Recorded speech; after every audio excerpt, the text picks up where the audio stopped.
will follow the blocking of his fullback. He goes right on into the end zone, ties the game at 7. Then things get interesting. Tim Back, great name for a football player, kicks off. Rick Dale can't find the handle. The scramble for the skin is on. Out of the pack emerges Franklin Central with the football. The Flashers then take advantage of the opportunity. Andre Anderson right into your living room, folks. Watch out for the popcorn. Franklin Central leads 14-7. They win 28-7 tonight. Let's go to Roncalli, where the Rebels in blue played the Trojans of Chittard. We will pick it up in the third quarter. 3 seconds left. Roncalli on top, 6-0 for a 22-yard field goal from Greg Herndon. Roncalli leads heading into the fourth, 9-0. Chittard gets on the board with a field goal. Later, they go to the air at a comeback attempt. But Roncalli's defense is too much, and the Rebels celebrate a 9-3 win over Chittard, ranked second in 3A. Look at that celebration. Those guys are some happy football players tonight. No trouble getting dates this week after the game. At Hamilton Heights, the Huskies in brown and orange against Sheridan's Blackhawks. First quarter, the Hawks' Tony Dell finds room around the left side, goes in from 5 yards out. It's 6-0. Heights answers back on its next possession. Mike Johnson takes the pitch on the right side. He finds Andy Wires all alone, streaking down the middle. They connect on 55 yards, and the score, the extra point, no good. We are tied at 6. The air battle continues. Jeff Durham looking for a quick 6. Goes up top to Brett Law, and he outraces the Husky secondary. The Blackhawks lead 13-7. They blow out Heights tonight, 40-27, the final. Last stop, we'll go to Hamilton Southeastern. The Royals in blue against the Eagles from Zionsville. Third quarter, Kyle Marsh on the pitch out, cuts back, breaks a tackle. Nobody can get him. 34-yard TD run, 1 of 2 for Marsh on the night. The Eagles lead 12-zip. The Eagles then go for 2. Quarterback 22 straight games during the regular season. To the scoreboard, Carmel finally wins the game. They blast Anderson Highland, Arlington by 1 over Broad Ripple. Ben Davis. White marching for the score. Rob Shine, 5 yards for the touchdown. Zionsville 14-0 over Southeastern, the winner today. Let's go from Southeastern to Franklin Central. Highlights of, we're going to show you Warren Central and North Central. We'll show you that. Let's just go to the tape and pick it up. Actually, that is Franklin Central. You're watching the tape of Lawrence Central and Franklin Central. This is Wolkoff on the keeper, 6-yard touchdown run. Bears go ahead 7-0 on the opening series. After a slow start, Franklin Central gets going in the second quarter. Brad Kogel, little screen to Gene Austin, and a 32-yard game. All the years I've been here, I've always said an Austin's name during high school football. There's another one that rips it down. Austin scores the touchdown from 1 yard out. That makes it 7-7. After a Lawrence Central turnover, the Flashers capitalize on another touchdown. Andre Anderson going in from a yard out. Second-ranked Franklin Central at 28-7, a winner. Highland and Carmel, we have highlights of that for you. Carmel with the ball. Mike Sharp, 15 yards for the first down. Carmel is in the blue against Highland, of course. They are in the white. There's a 15-yard pickup for Mike Sharp. Later, Sharp again all the way, 25 yards for the score. Carmel is a comfortable winner this evening at home over Anderson Highland. He runs around the end, and he makes it all the way in for the touchdown. Now the highlights of North Central and Warren Central. You got a sneak preview before, huh? We got them right here for you. Warren with the ball in the dark uniforms. Charles Wright, number 4, on the misdirection, and good night.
Paul and Karen Vaughn, Bill and Lorna Wagner, Trudy and John Wanchow, Dave and Linda Warder, Buzz and Mary Wiziger, TJ and Sherry White and family, Pat Wiley, Will Wright Building, Willow Tree Enterprises, Janet Baines, the Tom Winter family, Jack, Cindy, Pete, Chris and Karen Wodak, Hugh and Val Wolf, Larry and Carolyn Woodling, Dick and Barbara Yoho, Bob and Carolyn Yost, and Wayne and Dawn Zielinski.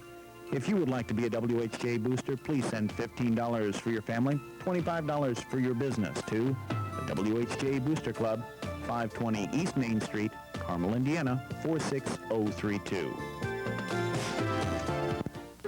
Welcome back to the ball game here at Carmel High School. Yancey Deering with me, Kep Carmichael. Some interesting points here from Carmel High School as we take a look at last year's game. The Greyhounds won 21-6, but in the ball game at halftime it was 7-0. The Greyhounds rallied back for 14 points in that third quarter. Two main people that the Scots have coming back with them is running back Keith Hicks along with wideout David Koffel, but they did lose a lot. But as you heard Coach Jackson say, they do have a lot of senior leadership, and he thinks that his seniors can get the job done. Now, as the Carmel Greyhounds take the football field, that gives us time to talk, Cap, about the Greyhounds football season. They have moved to a record of 1-3. In talking with Coach Grenda, who we'll have a halftime interview with, he said to me, you know, it just seems like each of these games has just been like, you know, you get one of these a season, and it's just, hey, you know, it happens. We'll just go on. But he said now it's happened 3 times, and he said that he knows now that the seniors are not going to let it happen. They're saying this is the game. We're not going to let this and the rest of the season go by. Well, I think as the players hope that they can get a win going, I think it's also Coach Jim Belden. He really wants to win a couple games for his players. He's working hard. He's working with his players, and they're hoping to come out with a win here against Anderson Highland. Interesting, you mentioned Coach Belden. On Sports Edge last night, he really seemed kind of antsy about the ball game. He's really hungry for a win. You can really tell it. What's it for the kids and what's it for the school, as now the captains Ritz and Paget for the Greyhounds head out along with the rest of the team acting as captains coming out to the field.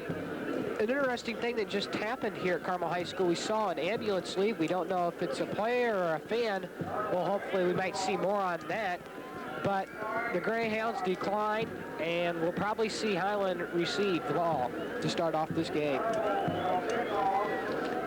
Carmel will be kicking off to Highland, so the Carmel Blue Steel defense will be taking the field first, hoping to pick up some momentum for the Carmel Gold Rush offense. I think the Greyhounds, another thing that they're going to look for is not to get into a position where they have to worry about what has been called the second half jinx. I think they just want to, if they can come out and put together a good first half and not be trailing and not be extremely close, I think we'll see a better productive second half by the Carmel Greyhounds. They are looking to put together a good first half, which will equal a second good half. And some interesting changes have been made on the Greyhounds defensive lineup. Coach Belden told us yesterday that they shifted Moore over as quarterback to play, or rather, excuse me, not Moore, for the Greyhounds. John Spidell going over to the quarterback spot to the right-hand side, and Sparrow then will come in, and those two will shift. But then they are also bringing in Mefford to take Spidell's place at free safety. So a few changes made by the Greyhounds, but not a lot. As we see now, Mark Lavatt ready to kick off here to start off the ball game. Back deep for the Henderson Island Scots. Back all the way back, standing at his own 5-yard line, number 23, Eric Blaylock. Joe Kaufman ready to set the Greyhounds to kick off, and we're ready for football. It's a beautiful night. The football field is in pretty good shape considering all the wear, and it just looks to make a very good fall Friday night football game here from Carmel High School. Helmets raised on the Carmel Greyhound line, and Lavatt gets a low kickoff fielded by a short man around the 25-yard line, takes it up to the 30 and lunges forward to the 35-yard line just over there. So now we get ready. The man back to receive who caught that one was Tony Klethenheimer for the Anderson Highland Scots. And they will take over. It will be 1st and 10 after not a very long kick from the 37-yard line. And Cap, this looks to be another good football game upon us. Looks like the Carmel defense is ready to go, trying to get some momentum for their offense. I formation behind the quarterback, Bates. He barks out the signals, pitch back to the second man through. He gets over to the 40-yard line for a small gain.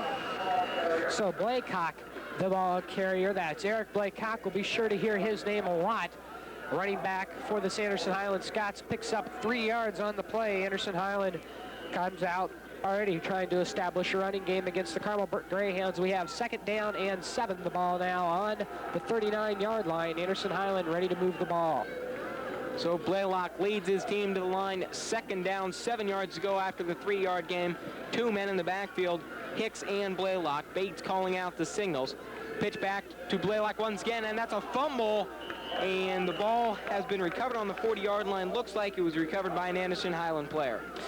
The thing on the play, Blaylock slipped, lost some footing, but did go ahead and pick up a yard. And I think that's what caused the fumble. He came back trying to get back into position, trying to get some footing and then get some running room open. Just didn't have enough time, lost the ball, and I think he was more concentrating instead of holding on to the ball, trying to get some footing, but he did recover his own fumble now, and the Greyhounds still on an important down. It was 3rd and 6. Anderson Highland now coming to the line.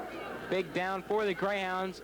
Passing situation for the Scots. I formation behind Bates with Blaylock and Hicks. 2 men out wide to the left.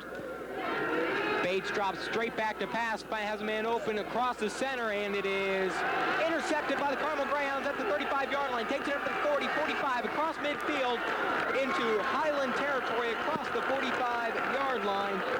In on the Moore, number 27, Tom Moore. Tom Moore with his first interception of the year. The Greyhounds 3rd, I believe. The interesting thing there that caused that, David Kennedy putting a lot of pressure on Ryan Bates, the quarterback for Anderson Highland. I thought we might see a late roughing hit, but we didn't. The Greyhounds now will take over after the interception. 1st and 10 from the Highland 44-yard line. Greyhounds start their drive. I formation behind Paget. Toby Cole, the up man, and Mike Sharp, the tailback. Handoff to the 2nd man through. That's Sharp. He's over the 40 and over to the 30-yard line. Good run by Sharp, carrying a couple of Anderson Highland Scots with him. Might be a little early to say, Kat, but boy, I really thought we would move the ball real well tonight. I thought we'd put together a good defensive game, and I really thought the Greyhounds have put together an all-around good game so far. After 4 plays, they've done just that.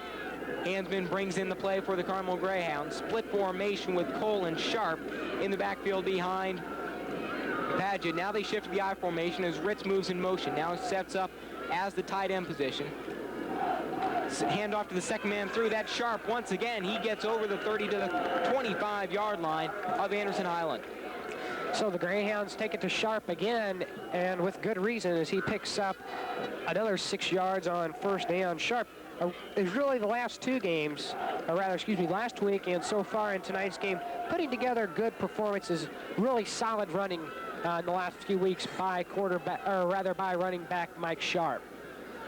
2nd down and 4. The full house formation behind Paget with Moore, Sharp, and Cole.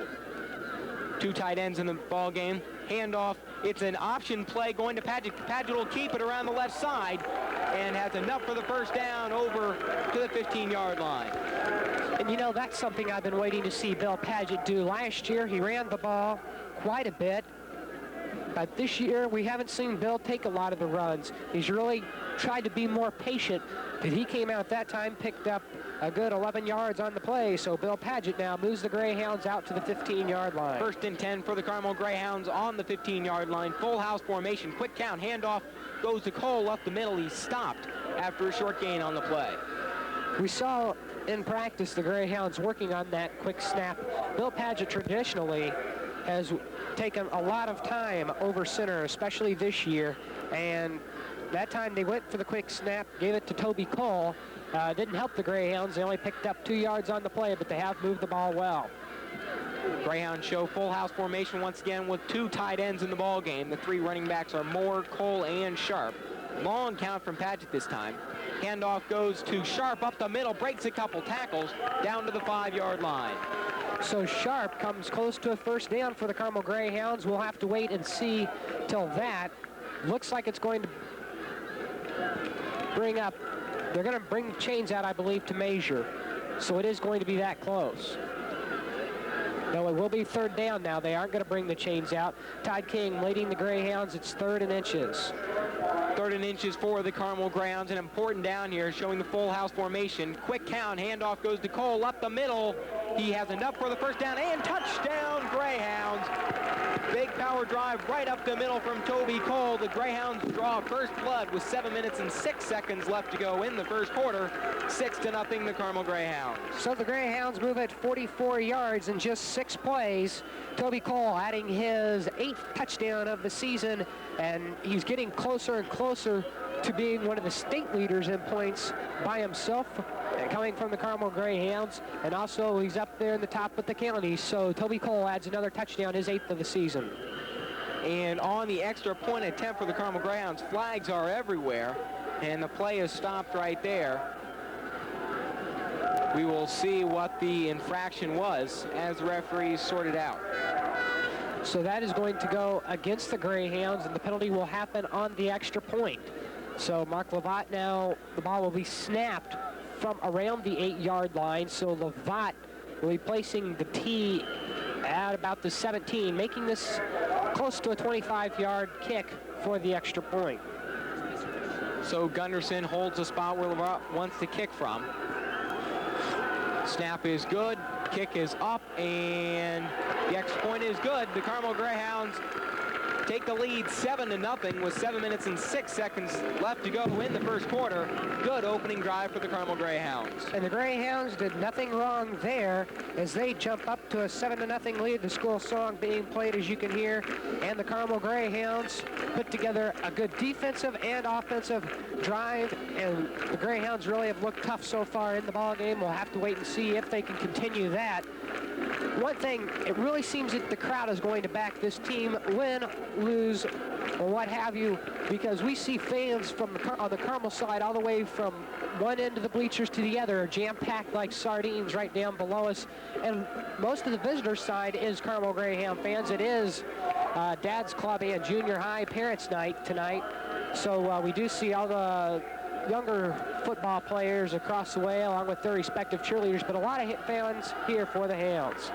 High kick from Lovat. It's fielded by Blaylock at the 15. He takes it up over the 20 to the 25 and scoots forward close to the 29-yard line. One thing, Blaylock looked like he might have had a hard time getting a handle on the ball, but I think he just picked that one up one-handed off a bounce off the ground. We've seen him. He is a solid runner, and he will pick up yardage. He's definitely a man to watch from this Anderson Highland Scots football team. 1st and 10 now from the Anderson Highland 30. Bates sets up over center with the I formation behind him. Blaylock and Hicks are his setbacks. Man in motion now. Handoff to the first man through. That's Hicks. Breaks a couple tackles and gets the first down, enough up to the 40-yard line. Good misdirection play from the Anderson Highland Scots there. We're going to have to wait and see if that is a first down. And yes, it is a first down now for Anderson Highland. So a good move there. Good call by the coach, and also Keith Hicks, number 24, getting the call for the Anderson Highland Scots, picking up 24 yards. 1st and 10 from the Scots 39-yard line. Bates, the quarterback, brings him to the line. I formation behind him. Hicks, the front man, and Blaylock, the tailback. 2 men out wide, left and right. Bates with the handoff to the second man through. That's Blaylock around the left side, knocked out of bounds after a short gain. So Blaylock again getting the call around to the left-hand side. The Greyhounds stop him, but not till after he picks up about a 4-yard gain. So Anderson Highland now moving the ball a little better than what they did their first possession. One thing interesting, we've seen Anderson Highland only throw it once, and I thought we might see Anderson Highland throw it a lot more. This is definitely a passing situation. 2nd down and 6 yards to go for the first down. First down marker just short of midfield. Split formation behind Bates with Blaylock and Hicks. 1 man out wide to the left. Now another man moving in motion from right to left. Handoff to the first man through, and he is stuck hard by the offensive line of the defensive line of the Greyhounds. Blaylock, the ball carrier there for Highland, is the Greyhounds stop him for a 2-yard loss on the play. So Anderson Highland now has it at 3rd and 7. See what they can do here to move the ball out. An important down for the Carmel Greyhounds is one of the captains for the Greyhounds, Trinity Cater, getting the signals from the sidelines for the Greyhounds in defense. Definite passing situation for the Scots. I formation behind Bates. Hicks and Blaylock, his running backs. Man moving in motion from right to left. A little movement on the Scots line, and that will be, flags are everywhere. It will be against the Scots as the split end that time. Number 21 on the play, Robert Lark, moved a little bit early. So Lark moves early and brings the ball back now to the 37-yard line to bring up 3rd down and 12 for the Anderson Highland Scots. I think now we will see them try to throw a pass. Anderson Highland, though, traditionally a little bit of a misdirection team, so we could see some form of misdirection out of the backfield. 3rd down and 12 from the 37-yard line, split formation behind Bates. Bates and a punt, and that is up, hit into the air, and will bounce out of bounds over midfield. A very unusual play performed that time from the Scots. Well, that is a big surprise as Coach Joe Jackson sends in a punt. Don't know if he was meaning to do that or not, but they did kick it all the way out to the 45-yard line. So the Greyhounds take over from the 45-yard line. I don't think you hear any complaints on the Carmel Greyhound side. So it'll be 1st and 10 for the Carmel Greyhounds on the 46-yard line after the quick kick performed by the Scots. Padgett over center, split formation behind him with Cole and Sharp. 2 men out wide, left and right. Harrington and Gunderson as receivers. Hand off to Sharp, the second man through. He's over midfield to the 49. Toby Cole, the ball carrier for the Carmel Greyhounds on that play, as Cole boosts his average up, picking up about 4 yards on the play. So the Greyhounds now grab the ball and move it out just past midfield now at about the Anderson Highland 49-yard line. Todd King leading the Greyhounds out of the huddle as they're looking for another attack to the end zone. Split formation behind Padgett. Hansman and Harrington are the wideouts for Padgett. Cole and Sharp in the backfield. Handoff to the second man through. That is Sharp, and he gets over the 45-yard line. That will be close to a 1st down. So Sharp again with a good, strong performance. Brings it close to the 1st down. And they are going to bring the chains out. That's how close it is. The ref did signal for the chains. And yeah, they are going to bring them out. So it is definitely going to be a close to being a 1st down for the Carmel Greyhounds. If not, it will be just 3rd and short. And the Greyhounds, it is 3rd and inches. So watch this to be a run against probably going to Toby Cole. Around, probably right up the middle too. The 1400 club man for the Carmel Greyhounds out of the backfield, trying to pile up, get another 1st down for the Carmel Greyhounds. Brings up 3rd and inches for the Greyhounds, the ball on the 43-yard line. Padgett brings him to the line, split formation behind him with Cole and Sharp. Hansman out wide left, Harrington out wide right. It's a keeper from Padgett. He lunges over to the 40-yard line for the 1st down. Well, Bill Padgett picking up 2 yards on the play, and the Greyhounds do get the 1st down. So that will give them a little more room to work with. Here on 1st down, we could see the Greyhounds go upstairs. 1st and 10, Carmel Greyhounds in Scots territory at the 41. Our score 7-0, the Carmel Greyhounds on top of the Anderson Highland Scots. We have 3:20 left to go here in the 1st quarter. You're listening to the voice of the Greyhounds, WHJE Carmel. Carmel Greyhounds showing split formation with Cole and Sharp behind Padgett.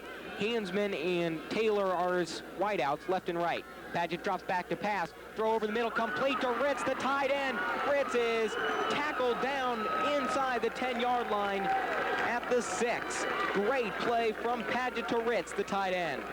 Adam Ritz, as Coach Jim Belton said, we could see his number coming up a lot. The Greyhounds are trying to use him.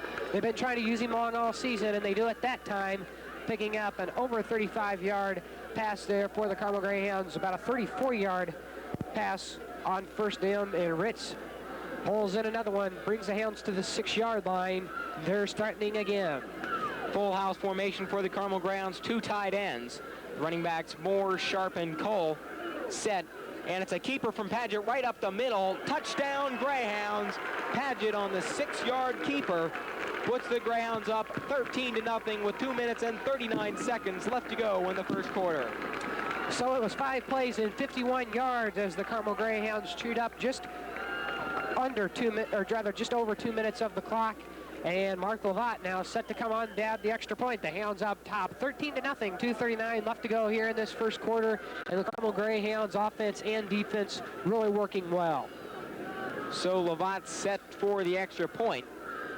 Put the Carmel Greyhounds up 14-0. The hold is good and kick is up and good. Carmel Greyhounds take the lead, 14-0. So the Greyhounds move to a 14-0 lead, and I don't think head coach Jim Belden couldn't have asked for a better ball game so far, as the Greyhounds again up 14-0, 2:39 left to go here in the first quarter, and this is the game that the Carmel Greyhounds have been looking for all season long.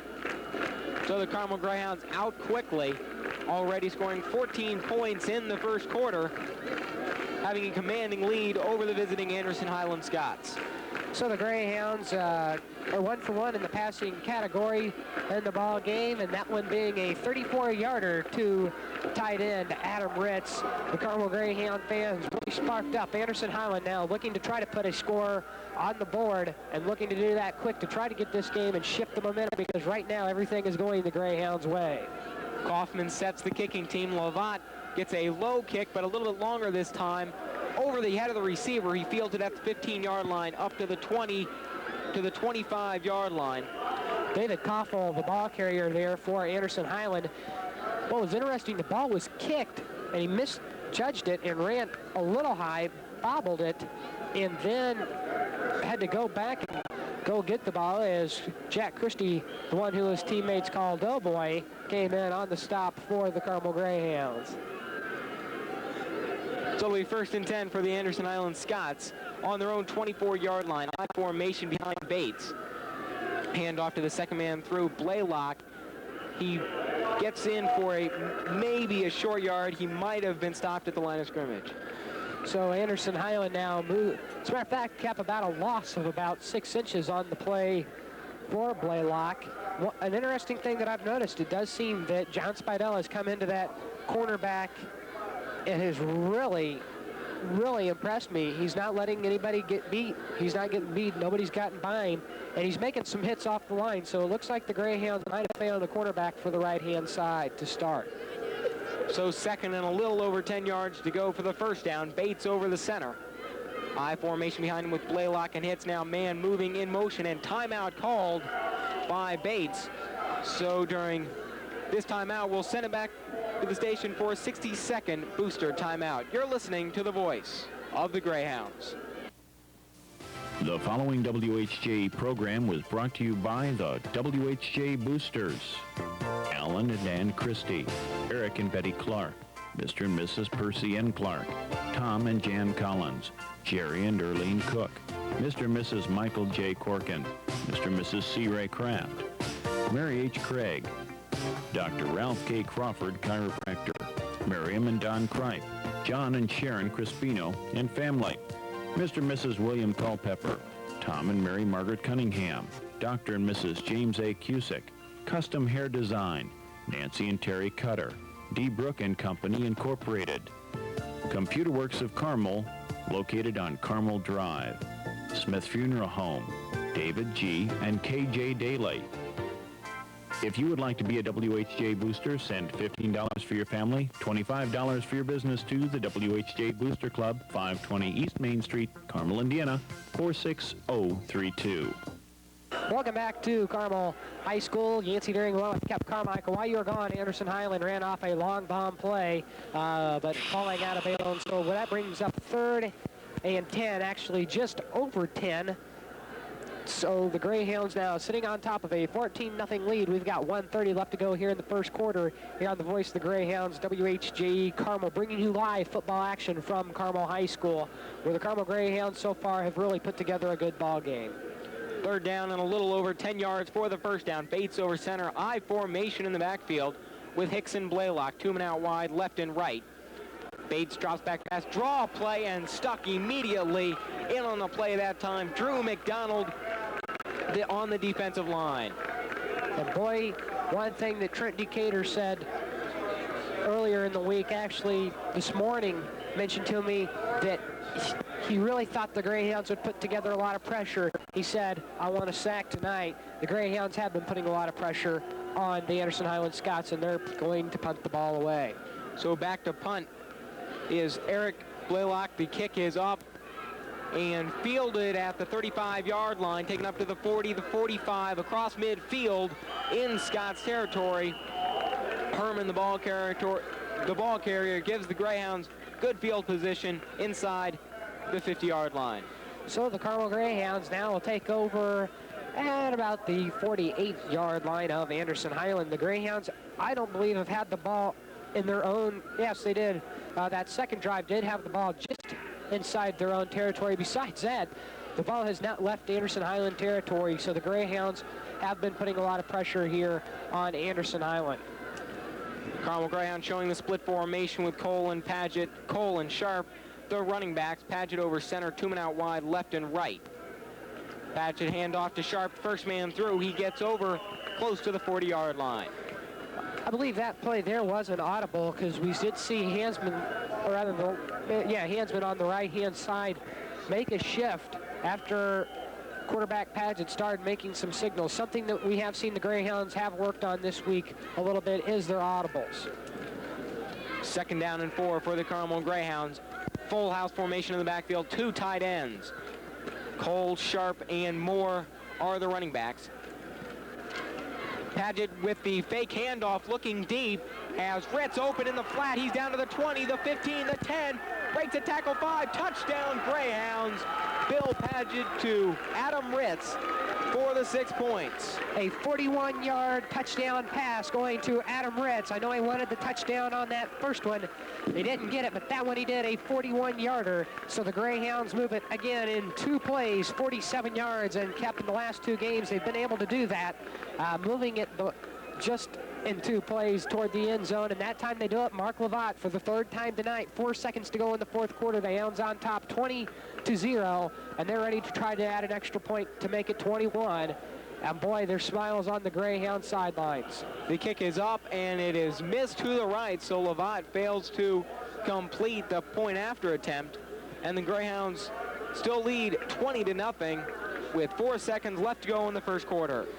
So the Carmel Greyhounds definitely had a great feeling on that sidelines. They can't get too complacent. There's still a lot of football to be left here, but as the 3rd time tonight, the school song is being played by the Carmel High School Band. It is senior band parent night here, so we saw the band and their families, the seniors and their families down here introduced in front of us at the beginning of the ball game. A lot of excitement in tonight's ball game. Really a festive week here at Carmel High School, celebrating the 100-year anniversary of the laying of the first cornerstone of the first of Carmel High School on Wednesday. And then also, as we mentioned, senior band night is tonight. And then also we'll have the Dad's Club's football teams and their cheerleaders, and the junior high football teams and cheerleaders introduced at halftime. Lavatt gets a low kickoff, fielded by Blaylock at the 15. He's to the 20, the 25, breaking into the right side, over to the 30-yard line. Big hit on the play put by Adam Ritz. And that is the end of the 1st quarter, and the Carmel Greyhounds on top, 22-0. Anderson Highland has seemed to return the ball pretty well this evening. They just haven't been doing a whole lot when they've started with the ball. Carmel Greyhounds have shown excellent defense so far, stopping Anderson Highland, giving their offense great field position to work with, and that is really what has spurred on this offensive attack. And the Greyhounds, as you mentioned, they have put together, the defense has really come alive, which has set the offense up. And what will be interesting is that we will get a look, I'm sure, as the game goes on, at some more different things from the Carmel Greyhounds. Coach Belton said we're not going to be a team of tricks, but we are going to be able to turn them when we need them. So I think we're going to see a little bit of experimenting later on in the game. Probably not, though, till later on in the 2nd half. 1st and 10, first play of the 2nd quarter about to get underway. Bates over center, split formation behind him. Now man moving in motion, that is Blaylock. Bates drops back to pass, quick pass over the middle is almost intercepted by the Carmel Greyhounds. Tipped up a couple times and could not come down with it with the interception. Mark Lavatt almost with the interception, and boy, Lavatt just has super hands, tipped that one, and that would have been an excellent catch if he would have been able to pick that up. But we'll bring up 2nd and 10 now as the Carmel Greyhounds looking to stop Anderson Highland once again. 2nd down, 10 yards to go on the 31-yard line. Bates steps in over center, pro set in the backfield. Blaylock and hits his running backs, 2 men out wide, left and right. Bates drops back to pass. A little bit of pressure, now scrambling for it around the right side and is pushed out of bounds. He may come close to the 1st down. So Bates, on the first time we see him run, goes to the right side. That is going to be pretty close to a 1st down, Cap. And 1st down is, so he picks up just barely 10 yards on the play as quarterback Ryan Bates, a 6', 175-pound senior for Anderson Highland, brings the 1st down, and that is their 1st down of the ball game, Cap. That shows how well the defense has been playing. Not letting them get 10 yards in succession in 4 downs. 1st and 10 for the Anderson Highland Scots. Bates drops back to pass. Heavy pressure, gets the ball off and complete at the 50-yard line. Tackle on the play by Mark Lavatt. And the pass going to Koppel that time. That's his 1st reception, and that's the 1st reception made by Anderson Highland as they pick up 8 yards on the play. Anderson Highland making their best move and just now finally gotten the ball over midfield, and that is the 1st time tonight that they have seen Greyhound territory. So 2nd down and 2 yards to go for the 1st down in Greyhound territory. Bates steps in over center, split formation in the backfield with Hicks and Blaylock, 2 men out wide, left and right. Bates drops back to pass. Good pressure put on by the Greyhounds. He gets the pass off. 1st down for the Scots. He's over to the 45-yard line. Blaylock, the receiver on the play. So Blaylock picking up his 1st reception of the night, picking up 4 yards on the play. And so that will bring up 1st and 10 from the 43-yard line, the Greyhound 43-yard line. The Hounds now are going to have to tighten up a little bit, concentrate a little more. Remember that there is a ball game going on and trying to stop the Anderson Highland Scots. 1st and 10. Scott showing the I formation with Blaylock and Hicks, the running backs, 2 men out wide, left and right. Bates barks out the signals left and right. Handoff to the 1st man through, that's Hicks. And he drags a couple of Greyhound tacklers with him and gets down to the 40-yard line for a good pickup. So Hicks with a good solid carry down that time, moves the ball out to about the 39-yard line for a 3-yard gain on the play. Brings up now 2nd and 2 from Anderson Highland. We might see him go with the short pass again, Kep. They've been successful when they've done it. The Greyhounds have put on a lot of pressure, but the play action has beat them, and I think they're getting beat in the linebackers and the cornerbacks. So watch for Anderson Highland to go a little more short on passes. Now Anderson Highland showing a little full house formation. 1 man out to the left side. Blaylock, the ball carrier, and is stuck immediately for no gain on the play. So on 2nd down, they go for a run out of what looked to be a quick draw play. If anything, the Greyhounds stop Anderson Highland for 1 yard. We've got exactly 10 minutes left to go here in this 1st half. The Hounds on top, 20-0. Great football action coming your way from Carmel High School. 3rd and 8 from the 39-yard line. Full house formation in for the Anderson Scots. Bates drops back to pass, gets the pass off and is incomplete, nearly intercepted once again by the Carmel Greyhounds. Bates is taking his time in getting up after the hit from Malinchuk and Kennedy. We do have a yellow flag where the receiver was, so we could see pass interference against the Carmel Greyhounds. That's what it is. And now they're going to have to talk with Highland and see what happened after the penalty. That will really hurt the Carmel Greyhounds as the pass was incomplete. That will be an automatic 1st down for the Scots. So instead of the Scots having to punt away, they will have the ball 1st and 10 from the 25-yard line. So the Greyhounds with a 15-yard penalty lose the ball to the Greyhound 26. And I think we're going to see now, we've got to see the Greyhounds tighten up and try to use a tornado defense to stop the Highland Scots. split formation with Hicks and Blaylock, the running backs. Greyhound showing a lot of pressure on the line. Bates drops back to pass and nothing doing as he is crushed behind the line of scrimmage by a good 4 blue and gold jerseys. Well, that was a quick sack there on Bates. A loss of 11 on the play. So the Greyhounds definitely make a big stop there to bring up 2nd down and 20. The Greyhounds showing tough defense. Watch them to come out again with the same formation, but I think we'll see the Hounds back off a little bit to try to stop that quick pass. So the Greyhound defense with a big stop that time. The Blue Steel defense getting in there quickly to drop Bates for the 8-yard loss. 2nd down, 18 yards for the 1st down. I formation behind Bates. Hicks the front man, Blaylock the fullback, 2 men out wide to the right. Bates drops back to pass, heavy pressure, gets the ball off, and it is incomplete down near the 20-yard line. So another incomplete pass for Bates. That is, he's dropped back the last 3 plays to pass and has been sacked once for 10 yards and 2 incomplete passes. So watch for him now. Watch for, maybe we might see a draw play or some form of run for Anderson Highland. Checking into the ball game now for Highland is Todd Vaught, a 6'3", 180-pound senior for the Anderson Highland Scots, and he's going to go out wide to the right as a receiver. So Bates over center I formation behind him. Blaylock and Hicks, his running backs. 2 men out wide, right and left. Bates drops back to pass, gets a quick pass off. That's to Blaylock. Blaylock being pursued by Trent Decatur out to the 30-yard line and dropped short of the 1st down. That was a very good play called in by head coach Joe Jackson as they picked up about 16 yards on the play. And that will bring up 4th and 5 now. And that was very interesting. The quarterback dropped back to pass and then stopped him. And they're going to go for a field goal here from, the ball will be probably picked up about the 36-yard line, so looking at about a 45-yarder. Bates the holder and Bennett attempting the field goal. The kick is up and it is no good. Bates, the quarterback, looked like he had a little bit of hard time getting the ball down. Bennett did a good job getting the ball up, but the accuracy was off, and the Carmel Greyhounds will take over 1st and 10 from their 20-yard line.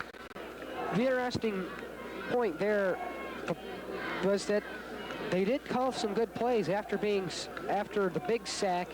Greyhound defense did tighten up. Now we're going to have to see exactly what the Greyhounds can do to try to put together a long drive. The 3 scoring opportunities have been short touchdowns. We might now see what they can do to try to hold the ball a little longer as they start from their own 20. I formation behind Paget. Cole and Sharp, the running backs. 2 men out wide to the right, 1 man out wide left. Cole, the running back, gets the ball, and he gets up close to the 40-yard line, close to the 30-yard line. Toby Cole coming pretty close to a 1st down for the Carmel Greyhounds. That's going to be just short of a 1st down. Brings up 2nd and about a 1.5 feet. So Toby Cole putting together another solid run that we've seen from that fire plug of a fullback from Carmel High School. So the Greyhounds now have 2 wideouts, Hansman and Gunderson. Quick count, handoff to Cole right up the middle, and he will get the 1st down and a little bit more as he's close to the 35-yard line. So the Greyhounds on 2nd down, just looking to make another 1st down as they move it out. Toby Cole picking up about 3 yards on the play. And Toby already has 23 yards on 5 carries for the Carmel Greyhounds. His big gainer, that 9-yarder there to set up 2nd down in inches. And that will be 1st down now for the Carmel Greyhounds as they wait to start the clock. 7:20 left to go here in the 1st half. The Greyhounds on top, 20-0. We could see the Greyhounds go for a pass. Carmel Greyhounds go to the line. Pro set formation behind Paget with Cole and Sharp. 2 men out wide, left and right. Paget barks the signals, now drops straight back to pass. A little bit of pressure going deep to Harrington, and a great defensive play that time as it is knocked just out of the hands of Pete Harrington. Robert Locke, the safety there, stopping that big pass for the Carmel Greyhounds. We have a hurt player from Anderson Highland down on the field. We'll be back after this 60-second booster timeout on the voice of the Greyhounds. The following WHJ boosters have made this broadcast possible. Dave and Cynthia Kozlowski, J.W. Lang, Bob and Sue Langston, Dr. David E. Laycock, Al and Phyllis Ledoux, Robert E. Leeper, Richard and Marcia Lehman, C.J. Lear and family, Ronald and Kathy Leasing, Bill and Cheryl Lewis, Chuck and Kathy Limberg, Andrew D. Little, Tom and Susie Logan, Tom and Heather Lord, Tom and Lynn Lavatt, Russ and Shirley Love, Robert and Carolyn Lowry, Dale B. Luther family, Robert and Jackie Lutz, Russ and Jean McDonald, Mr. and Mrs. Robert Mahan, Dale and Sharon Mansberger, Jim and Annette Martin, John F. and Alice Martin. If you'd like to be a WHJ booster, please send $15 for your family, $25 for your business to the WHJ Booster Club, 520 East Main Street, Carmel, Indiana, 46032. Back to Carmel High School, Yancey Deering along with me, Kep Carmichael, as we are in the first half of play. 7 minutes to go in the first half. The Greyhounds on top, 22-0. A hurt Anderson Highland player down on the field as he's still getting a look at by the trainers. Now he gets up. We're looking for a number, and that will be Pat Harger, a 6'1", 195-pound senior, as he walks off the field pretty much under his own power now. Glad to see that he's not hurt, and we might see him come later on back into the ball game. The Greyhounds on top, though, 20-0, as they have been since the end of the first quarter. They've put together a lot of good drives offensively and defensively, and they're in the middle of another one. It's 2nd and 10 for the Carmel Greyhounds from their own 34-yard line. Greyhounds showing the I formation with Cole and Sharp, the running backs, 2 men out wide, left and right. Padgett rolls to his left. Pump fakes, now has a man open down the left side and is incomplete. Overthrew Adam Ritz down the left side. We have a flag on the play. That's going to be right at the line. That's going to be holding against the Carmel Greyhounds. So that's going to move the ball back another 5 yards. So it will bring up now 3rd down and about 15, unless West Madison Heights declines a down. We're going to have to wait and see what Highland is going to do. They are talking with the referees right now. Jeff Taylor checking into the ball game for, I believe, maybe the first time tonight, Kep. So Taylor checks into the ball game. No, that's going to be a big one against the Carmel Greyhounds, a 15-yarder. So now we have it at 2nd and 25 for the Carmel Greyhounds on the 15-yard penalty. So the Hounds started originally where they did back at the 20-yard line. Well, this could be interesting. See what kind of plays the Hounds can put together now on 2nd and down. 2nd down and a long 25 yards. The Greyhounds send in 3 wide receivers with the I formation in the backfield. Padgett drops back to pass. That is a draw play right up the middle. Sharp, the ball carrier. Good fakes that time. Had a lot of Anderson Highland players going toward Padgett as Sharp sneaked right up the middle. So Sharp picks up about 7 yards on the play, as the Carmel Greyhounds now, there's a timeout on the field taken by the Greyhounds. And we'll be back after this 60-second booster timeout. You're listening to the voice of the Greyhounds. Our thanks go out to the following WHJE boosters: Patty and Dixon Dan, Jim, Sherry, Mark and Julie Dashiell, Ed and Sue Daughtery, Dave Mason Buick Incorporated, Anthony and Nancy David, Glenn and Kathy Davis, Jeff and Dottie Davis, the Tom DeCoster family, Deering Cleaners, Jan and Chuck DeLello, Ron and Donna Deersing and family, Brent and Jan Dixon, Russell and Kathy Freed, Buell and Sharon and Rose Dillon, Mr. and Mrs. Peter DePaula, Thomas DeMagala, State Representative John W. Donaldson, Jerry and Betty Donahue, Don and Teresa Drow, Tom and Judy Duke and family, Dennis and Sue Dunlap, and Steckley's Catering. If you'd like to be a WHJ booster, send $15 for your family, $25 for your business to the WHJ Booster Club, 520 East Main Street, Carmel, Indiana, 46032. Welcome back to Carmel High School. Yancey Deering along with me, Kep Carmichael, as the Greyhounds now head out to the line. It is 3rd and 15 from the Greyhound 30-yard line. I formation behind Padgett, Sharp, and Cole, the running backs. 2 men out wide, left and right. Sharp Paget drops back to pass, rolls to his right, and passes complete to Harrington. That will be close to a first down near the 45-yard line. That will be 1st and 10. Carmel Greyhounds, Paget to Harrington on the first down completion. So on 3rd down, the Greyhounds throw together a good 15-yard pass. And that will bring up 1st down and 10 from the Greyhounds' own 45-yard line, and they're moving the ball real well. So it'll be 1st and 10 from the 45-yard line. Carmel Greyhounds looking to put together a good drive here. Moore checking in for the Carmel Greyhounds. Maybe the full house formation will be in effect. Paget comes in to the line. They have the power I formation. Sharp, the power man. Cole and Sharp. Cole and Moore are the running backs. Paget dropped back to pass after the fake handoff, and pass is complete at the 50-yard line. Ryan Herman we saw going out as tight end. He was not the receiver. The receiver was Sharp on the play, but we did see Herman flick back out was wide open, way out real fast. That's one of the few times that we've seen him go out for a pass. But the 5-yard pickup pass to Sharp, and the Greyhounds now have it at 2nd and 5. Good down for the Carmel Greyhounds. They're at midfield. 2nd down 5. Power I formation in the backfield with Sharp, Cole, and Moore. 2 tight ends in the ball game. Paget with a long count now. Hand off to the second man through. That will be 1st down over the 45-yard line. Good run for the Carmel Greyhounds. So the Greyhounds now move the ball out to, it's going to be a 1st down. Yes, they weren't putting the position there, so it will be down to about the Greyhound 44-yard line, 45-yard line, as Mike Sharp picks up another 1st down for the Carmel Greyhounds. 1st and 10 from the 45-yard line in Anderson, Highland, Scott's territory. Full house formation behind Paget. Quick count, and that looks like a busted play as there was nobody there for Paget to hand off to. But his good athletic maneuvers gets him forward for a couple of yards.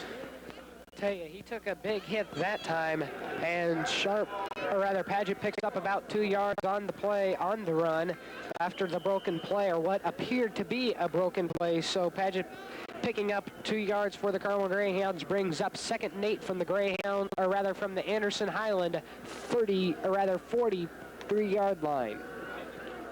2nd down, 8 yards to go after the 2-yard pickup from Paget. 2 men out wide to the right. That's Taylor and Hansman. Paget rolls to his right, looking for someone. Now he tucks it under to run it. Gets over the 40-yard line, close to the 35. Tell you, Bill Paget definitely isn't afraid to run the ball tonight, we haven't seen him taking a lot of runs so far this season. So Paget picking up about 4 yards on the carry by himself. So that will bring up 3rd and 3 for the Carmel Greyhounds, as we could probably see a handoff to Toby Cole to try to pick up that 1st down. Paget sets up over center. I formation behind him, Cole and Sharp. 1 man out wide to the left, 2 tight ends in the ball game, Herman and Ritz. Paget with the count, handoff goes to Cole, the 1st man through. He gets enough for the 1st down. It'll be 1st and 10 for the Carmel Greyhounds at around the 32-yard line. So Toby Cole moves the ball for the Carmel Greyhounds, picking up about 4 yards on the play. So Toby Cole moving the ball up for another Greyhound 1st down. It is 1st and 10 from the Anderson Highland 34-yard line. And the Greyhounds have moved the ball very well on this possession, Cap. They've shown some great patience also, not rushing the plays, getting a good drive off. Full house formation behind Paget. Cole, Sharp, and more of the running backs. It's the option play. Paget around the right side. He keeps it and will get forward for a couple of yards. Billy Paget taking a lot of hits so far in this possession. 3:15 left to go here in the 1st half. The Greyhounds on top of a cushion of 20-0, so they're pretty confident. Bill Paget picked up about 7 yards on that carry, and he is moving the ball well by himself, and so are all the Carmel Greyhounds. 2nd and 3 with a split formation behind him. Hansman out wide to the right. Gunderson out wide to the left. Cole and Sharp are his running backs. Maybe a pass here in the Carmel Greyhounds plan. Paget drops back to pass. Long lofting ball is almost caught that time by Harrington in the end zone. knocked out of his hands by a good defensive play.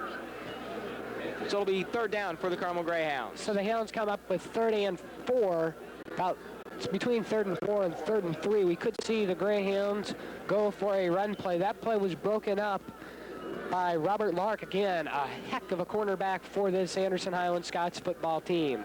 3rd and 4, full house formation with 2 tight ends. The handoff, it's an option play for Paget. He keeps it, turns it upfield, has plenty of yardage for the first down, and much, much more inside the 15, close to the 10-yard line.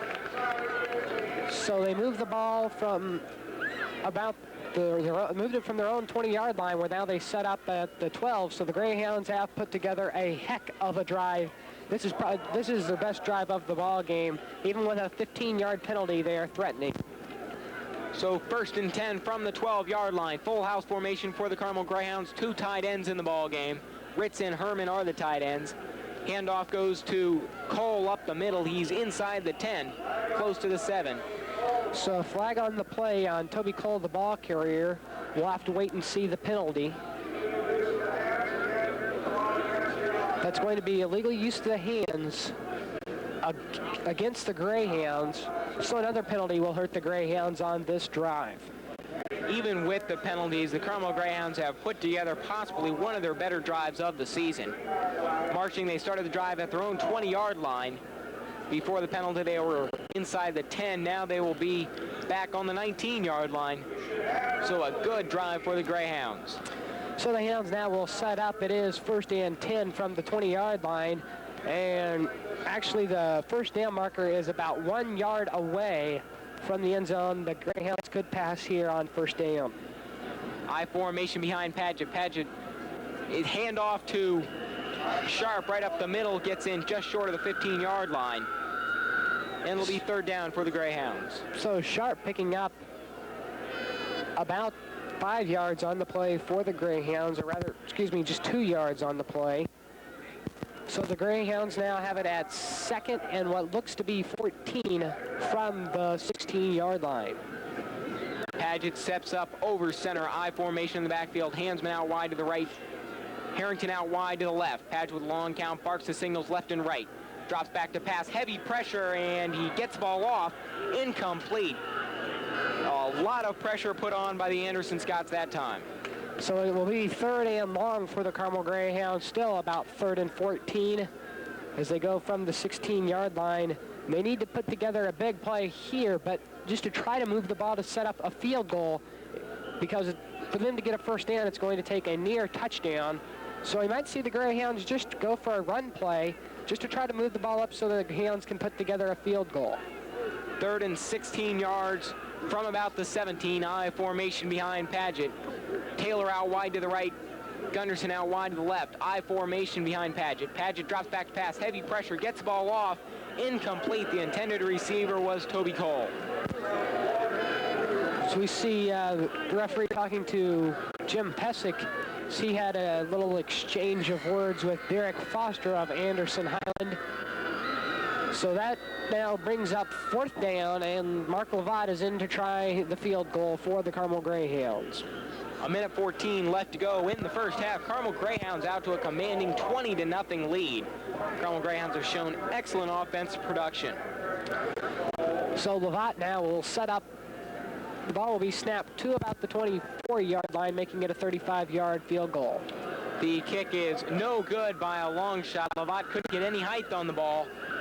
So Anderson Highland Scots will take over 1st and 10 from the 16-yard line. They take over off the 20-yard line after a missed field goal. It's just a touchback is official ruling. So that will be 1st and 10 from the 20-yard line. That's the first time the Greyhounds have had the ball this evening, if not to put together a scoring drive. 1:12 left to go here in the first half. The Greyhounds on top 20-0 here from Carmel High School. Split formation behind Bates with Blaylock and Hicks. 2 men out wide, left and right. Bates handoff to the first man through and is stopped right there on the line of scrimmage. Great blue steel defense once again. So the Hounds stop Hicks again for about 1 yard on the play. So Hicks putting together, one thing about Hicks, or rather about Hicks is he has only carried the ball 3 times and has carried it for 14 yards, won a 3-yard run besides that, but he did break open once for a 10-yard run, so it does appear that Hicks is a man who's not going to pick up a lot of yardage down to down, but he can break open for a big play. Pro set behind Bates. 2 men out wide, left and right. Now Hicks moves in motion. The pitch back to Blaylock. He tries it around the right side, gets some good speed and some blocking, and it's out of bounds near the 30. Lovat forcing Blaylock out of bounds on the play, but not till after a substantial pickup. And that is going to bring up now 3rd and 6, so about a 5-yard pickup for Blaylock on the play. So 25 seconds left to go as the clock stopped with Blaylock running out of bounds. Carmel Greyhounds trying to get out of the half with the 20-0 lead. Look for the Anderson Highland Scots to go to the air now, trying to pick up some points. They're going to go to the air, but with slant patterns kept. They're going to try to keep the ball out of bounds to stop the clock. I formation behind Bates, 2 men out wide, left and right. Bates barks signals left and right. Pitch back to Blaylock. A lot of pressure from the left side of the Carmel Greyhounds, and he turns around, tries to find room around his left side, but is dropped for a big loss that time. Great defense by the Greyhounds. 12 seconds in, counting left to go in this first half. A timeout taken by the Carmel Greyhounds. We'll keep it here till halftime. Just 10 seconds left to go in the ball game, bringing up after the loss about 4th and 20. And I think now that the Greyhounds are going to try to make a stop and try to just, maybe if they can bring the offensive line back out on, they had to stop the clock with 10 seconds. If they can make a stop here, or rather, excuse me, they are going to punt. So Blaylock comes in to punt for Anderson Highland. I believe Jason Hansman back to return the kickoff once again for the Carmel Greyhounds. Blaylock gets a good snack. Penalty flag on the play. Blaylock gets a good high kick. Fielded at the 45 by Jason Hansman. He stumbles a little bit, falls down. A little bit disappointed with himself. The Greyhounds will take over at the 45-yard line, but there is a penalty flag on the play. Illegal procedure is going to be called on the play against Anderson Highland. So that's going to help the Greyhounds. We have just 1 tick of the clock. We might even see the Hounds go for a pass as Hansman and Gunderson and Harrington stay out for the Carmel Greyhounds as receivers. And I'll tell you, Jay Hansman is just not quite put together a good return. Hansman now checking back out of the lineup as the Hounds take a timeout. Boy, they are serious. They're going to go ahead and try one down here from the 46-yard line. So the Greyhounds are going to try to put together a score. Greyhounds looking to see if they can get one of those Hail Mary passes into the end zone, maybe just a slant pass, and see if they can get some blocking in front of them and pick up another 6 points. Just 1 tick of the clock left on the scoreboard in the first half. Carmel Greyhounds with a commanding 20-0 lead, scoring all 20 points in the first quarter. So the Greyhounds now, as we mentioned, taking over from the 46-yard line. I don't think we're going to see a long pass, Cap. I think it's possible that we'll see a short one by the Greyhounds, about a 10-yarder, just to try to fool Anderson Highland, just to move the ball what they can. You know, if they don't get into the end zone, it's not a major loss. Paget moves back in the shotgun formation. His wideouts are Gunderson and Harrington. Paget barks out the signs. Drops back to pass. Has some good protection. Going deep to the end zone to Gunderson and overthrows him by about 1/2 a step. And the half ends with the Carmel Greyhounds leading 20-0. So with the Greyhounds on top, 20-0. That gives us time to take a timeout, and we'll be back for halftime after this 60-second booster timeout. You're listening to the voice of the Greyhounds.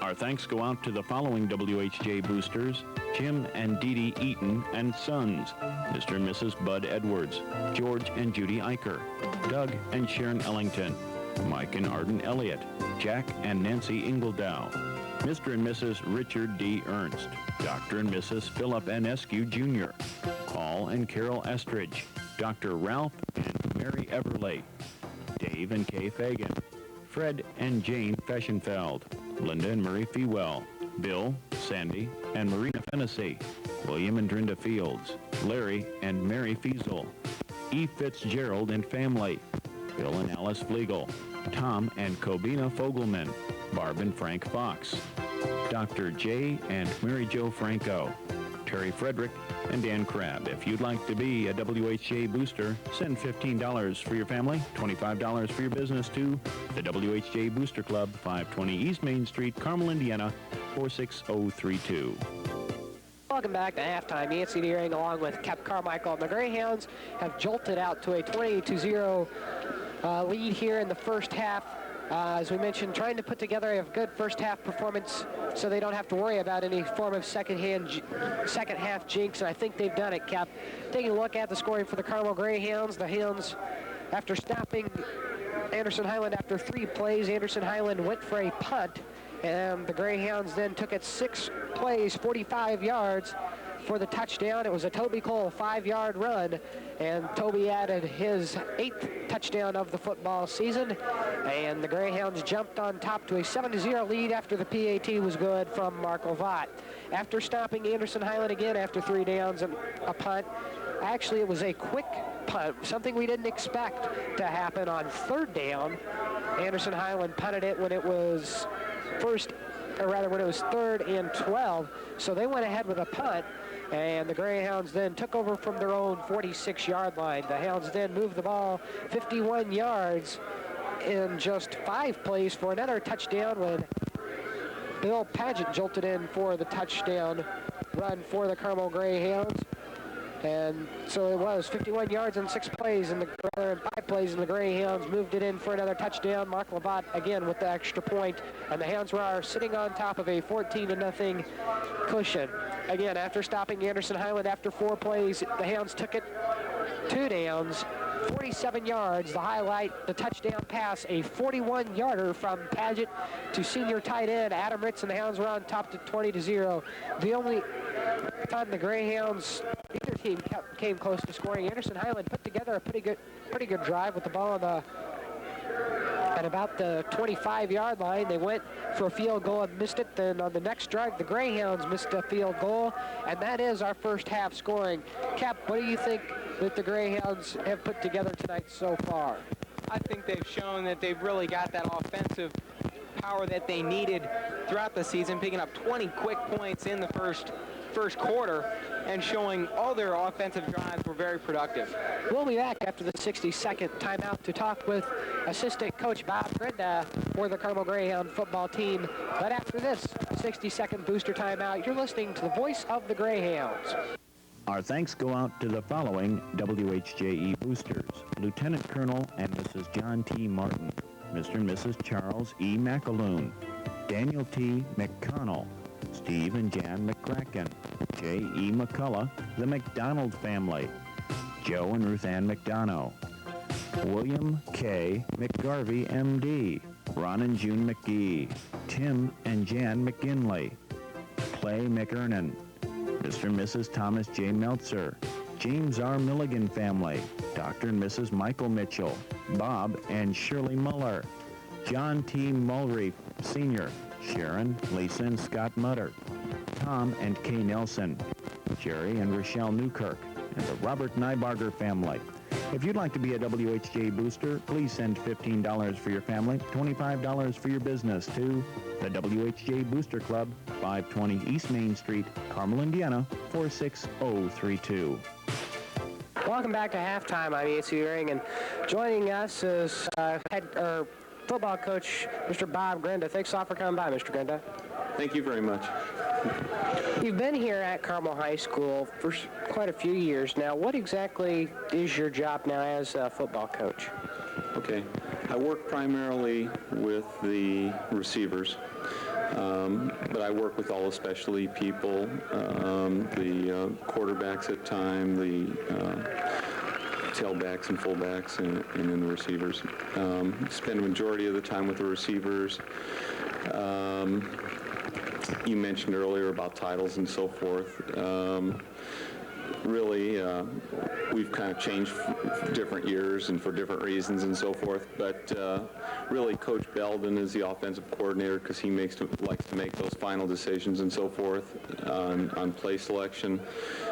We as an entire staff, except for the defensive staff, get together and like at halftime or through the week, try to come up with plays and things that we think are real good. Like John Pesavento, for example, works heavily with the running side of the game and trying to decide what plays are best and so forth, running-wise, and blocking schemes and things like that. And then I'll work with the passing side of the game more and work on the patterns and selections there. And then once we get into the game itself, we've just found that Coach Belden seems to work better if he doesn't have a bunch of people in his ear, you know, giving him suggestions during the game. Now at halftime, he'll listen to us and so forth, but and then from then on, he likes to do most of the play calling. Between series now, we might have a chance to get together and so forth, you know, when we see things. But Coach Wolf and we have good staff upstairs on the press box that really help us quite a bit too, because sometimes you can see a lot better from upstairs, a different angle and so forth, than you can right down on the field.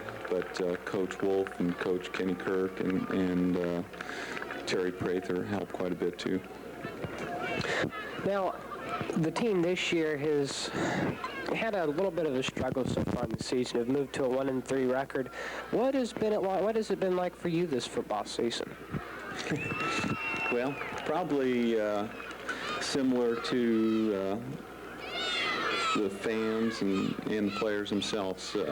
It's been frustrating, but yet everybody, you know, seems to have a good attitude.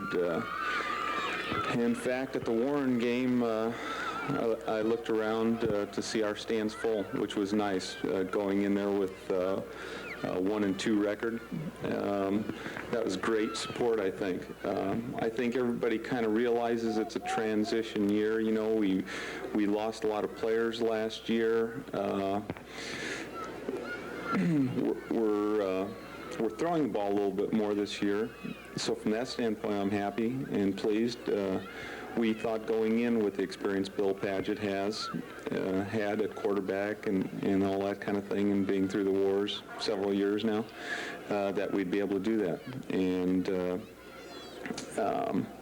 but the frustration that you know, we get so close and then we don't keep the momentum on our side and so forth and so on is still there. Now, I think we're at a pivotal point this week. We feel like we need to put everything together.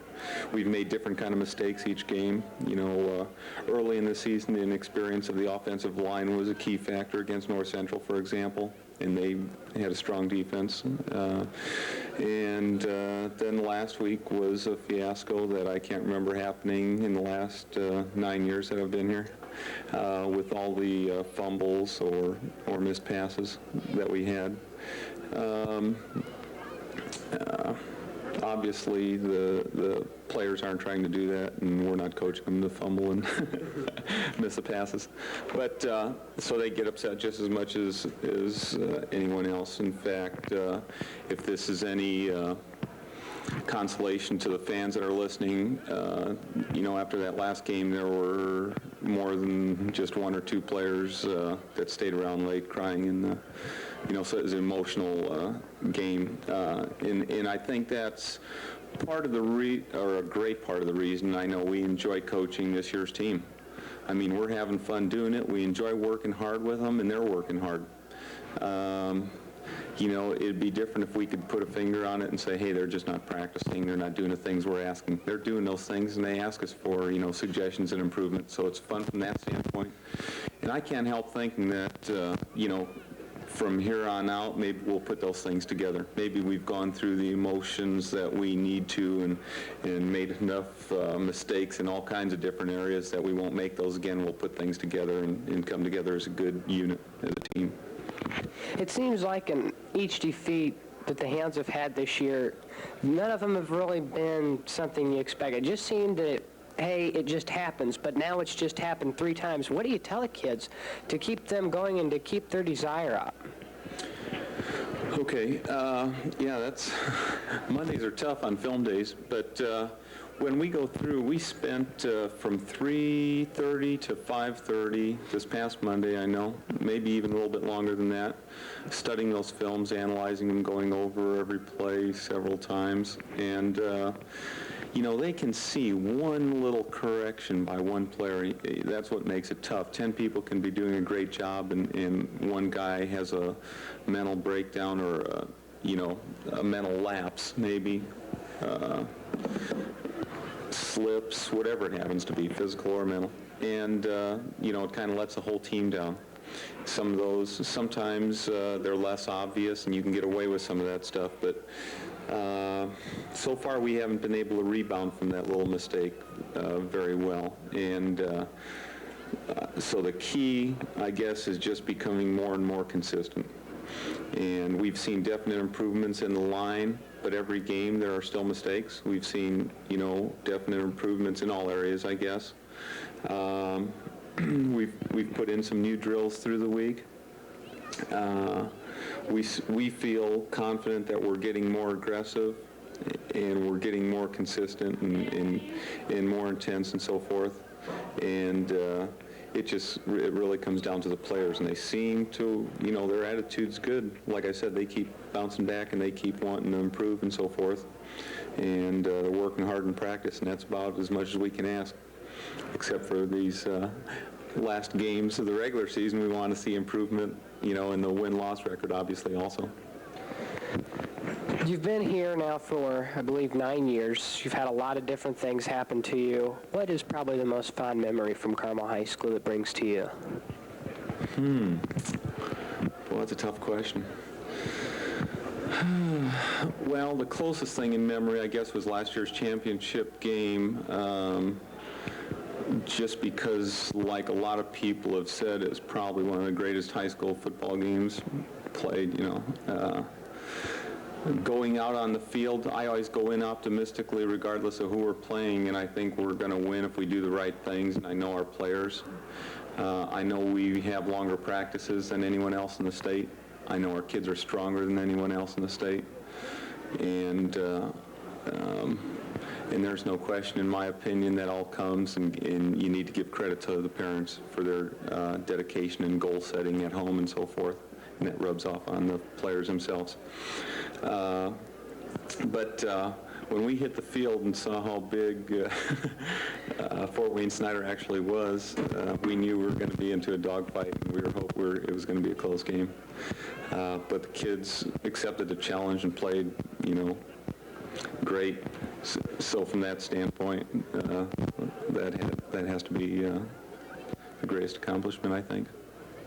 Now you get to go back to the Hoosier Dome this season, get to play a regular season game against Jay County the 2nd of October, which is next week. What's that going to be like to step back in the Dome? Do you think it's going to take you a couple minutes to remember it's 1987 instead of 1986 again? Well, I'm sure there will be fond memories when we step in there, but we'll keep the job in mind that's ahead of us this year. And I know Jay County, I think they felt like last year they should have been the ones in the Dome. Now, we played them in the mud last year, and it was a fairly close game. Wet fields and rain and all that kind of stuff tends to neutralize both teams. So I know they were upset about them not being there. So that's a little motivation for us, maybe to go out and prove that, hey, we were the right team to be there. But we're definitely going to be thinking only about this year and about Jay County when we go back to play in the Dome. Okay, well, good luck this year, and hopefully you see some more improvement out of the Hounds. Okay, thank you very much. Well, as we take a look now as the Carmel Greyhounds take the field ready for the second half, we have 60 seconds to take a timeout here on the Voice of the Greyhounds. Our thanks go out to the following WHJ boosters: Dale, Ezra, Dave, and Amy Friedlander, Mike and Cinda Furman, George and Sylvia Gavitt, Carl and Kathy Gelfs, Terry and Sherry Gentry.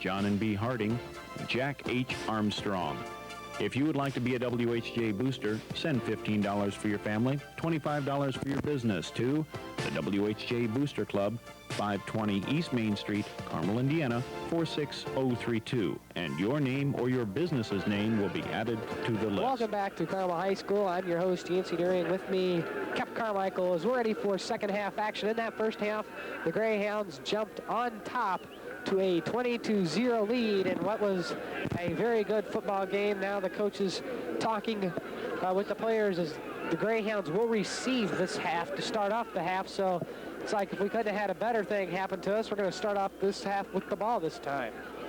So the Carmel Greyhounds will start their attack. Kickoff from the Anderson Highland Scots. Carmel Greyhounds hoping to put some more points on the board. They have had an excellent offensive attack so far in the ball game, scoring 20 points all in the first quarter, and have not had to punt yet in the ball game. That is showing that they are moving the ball tremendously. So now the Greyhounds ready to receive. Again, wearing their dark blue jerseys with the gold pants. Anderson Highland with the white jerseys, the dark black pants. The Greyhounds will defend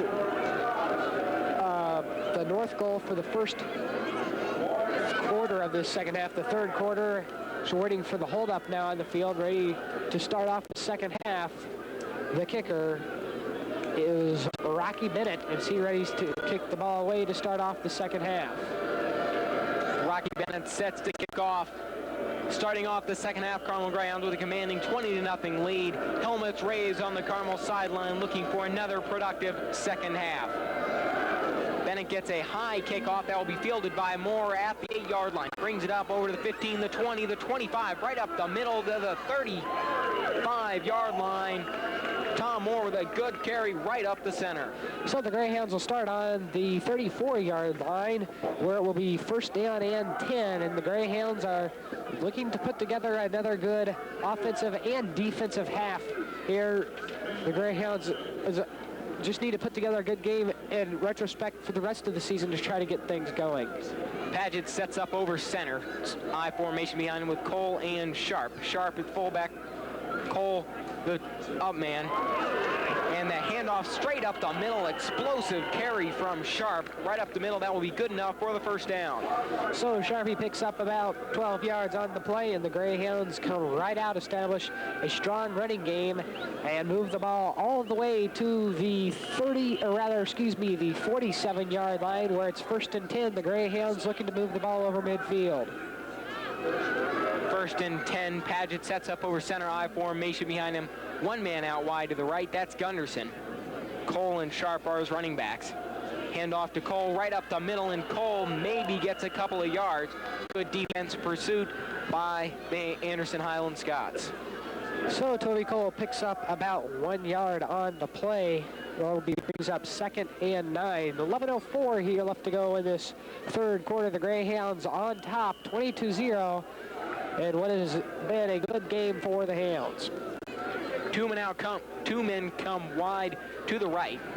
I formation behind him. Hand off to Sharp right up the middle. Sharp powers through into Scott's territory across the 50, close to the 47-yard line. So Sharp now picks up about 5 yards on the play. That will bring up third down. To the relief of individual suffering.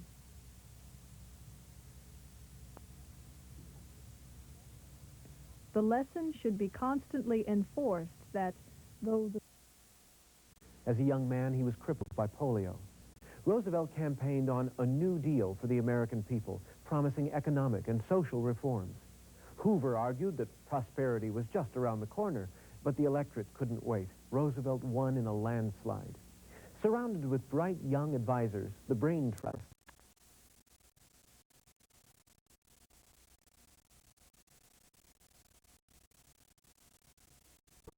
Two men out wide to the left. Paget marks the signals left and right. Long count. Paget drops handoff right up the middle to Cole. Cole fights for a few yards. He will be close to the first down, but I do not believe he made it. So Toby Cole carries the ball, picks up just 3 yards.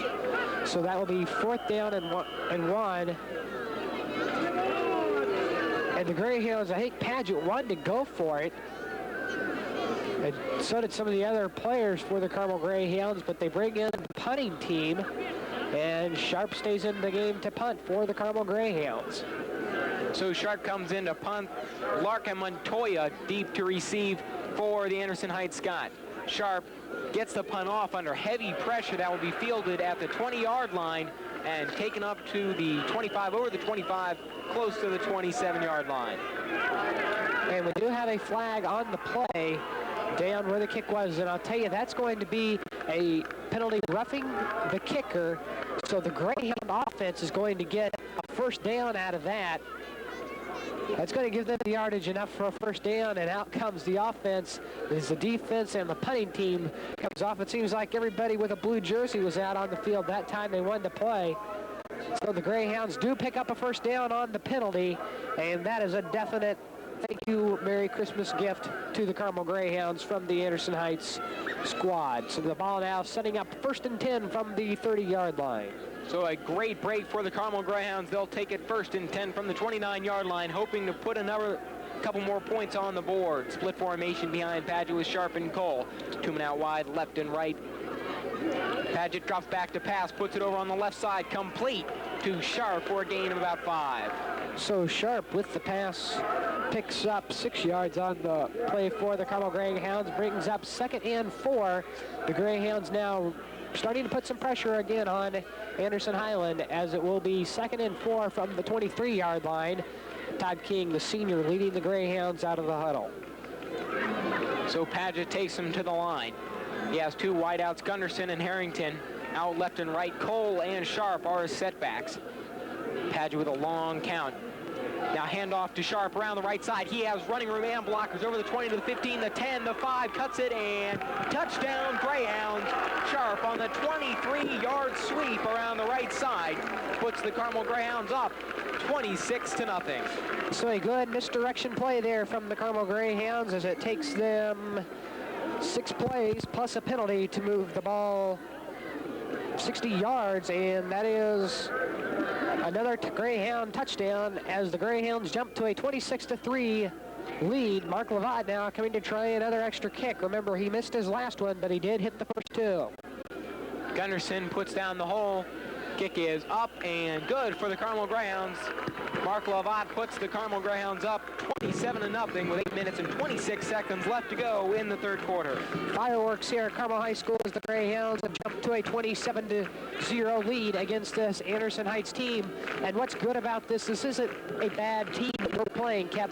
This is a good team. Anderson Highland has a season record of 3-1 going into tonight's game, and their only loss was to Noblesville, who was ranked in the top 10 of the 4A standings, and who also gave the Greyhounds a little taste of their medicine from last year. And I'll tell you, the Greyhounds looking very impressive tonight, have put together a good game against a good team, which is something very important as they ready. Next week, you got to remember another tough team that we have to play at the Dome will be Jay County. Helmets raised on the Carmel sideline as Kaufman sets the kicking team. Back to receive the kick is Bennett and Blaylock. The kick is, there's penalty on the play. That will be offsides against the Carmel Greyhounds. So an offsides penalty on the kick. So that's going to be move the Greyhounds down to the 35-yard line, where Mark Lavatt now, who's not a long kicker for the Greyhounds. He's not a long ball kicker, but he is trying to place the ball, and he does a pretty good job of that, kicking it just to about the spot he wants to. Doesn't kick it high, but he does a good enough job to just get the job done. So Lavatt now will be kicking away. The men back deep to receive are standing about their 15-yard line, where actually the kick will probably make it to about the 20. Blaylock back at his own 15-yard line. He's flanked with Koffel and Hicks standing at the 20-yard line.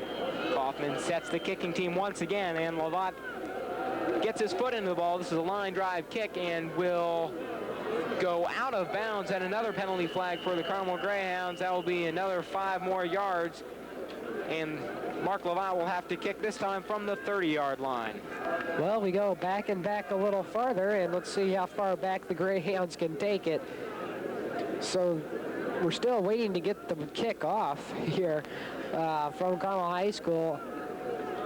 So I think this is the deepest Marco Vaught's had to do a kick all season long, down from his 30-yard line. So Lavatt now set to kick from the 30-yard line. They move up another 5 yards. The deepest man stands now at the 20-yard line. So we've got kind of a mess here. See what other confusing stuff can go on here at Carmel High School. So the Anderson Highland Scots will have good field position as Blaylock stands at his own 20. He is flanked by Hicks and Koffel at the 25-yard line. So Kaufman sets the kicking team. Lavatt looks to get his foot into it. This is a low kick fielded at the 45-yard line, taken up to about the 47-yard line. So a low kick, squig kick from Lavatt. Jeff Leathers, the ball carrier for Anderson Highland, picks up about 2 on the play. Finally, after that mess of penalties, with 8:20 left to go here in this third quarter of play, your Greyhounds on top, 27-0.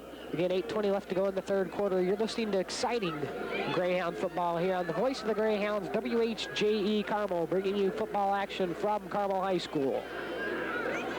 Looks like we have a new quarterback. That looks to be man in motion going to the right, split formation. Quick pass over the center is incomplete. The new quarterback is number 9, Rocky Bennett. So his first pass attempt is incomplete. The pass was intended for number 86, Todd Vaught. So Vaught getting stuck hard by John Spidell as the ball hit his hands. And I'll tell you, Spidell has really impressed me coming in at that cornerback slot on the right-hand side. He's really made a good transition from the safety spot where they moved Mefford in at safety, but Spidell over to the right-hand side of quarterback, and he has really put together a super game, and that's going to help the Greyhounds secondary a lot. So Bennett takes him to the line again with the I formation behind him. Hicks and Blaylock, his running backs. Bennett drops back to pass, puts it over on the right side, and incomplete. He overthrew his intended receiver down near the 30-yard line. The one thing, Bennett did get some playing time last year. Both Bennett, along with Bates, got some time at the quarterback slot. As you heard head